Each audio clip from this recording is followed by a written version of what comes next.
It has been a bit hot in Perth recently, and as you can probably imagine, forging and welding can be slightly uncomfortable in the heat. So, to give myself a bit of a break from the blazing forge and the sparking torch, I decided to make a batch of 25 timber and resin earrings.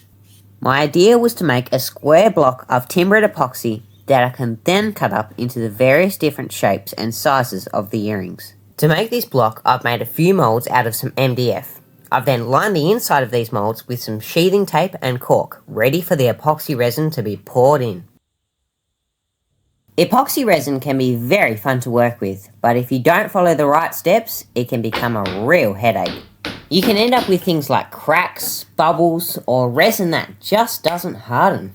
To avoid these mistakes, you should always pour resin at the right temperature, mix it very accurately and very thoroughly, and make sure you remove all the bubbles with a blowtorch. Anyway, enough talking about epoxy resin, let's get back to these earrings. Once the block of timber and epoxy had cured, I ended up cutting the large block into hyper smaller blocks that I could then sand down into the shape of the earrings. I then cut each of the thicker shapes in half and sanded them down to make two thinner, lighter earrings. I probably could have just left it at that, drilled the small holes for the earring hardware and called it done.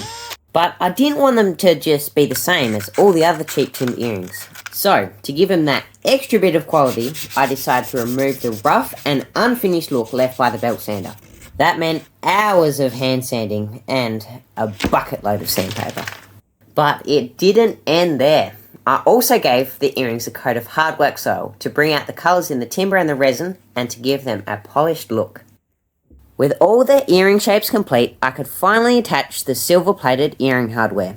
There are so many different types of earring hardware to choose from, but I think for these earrings, a combination of a French hook and an 8mm jump ring looks by far the best.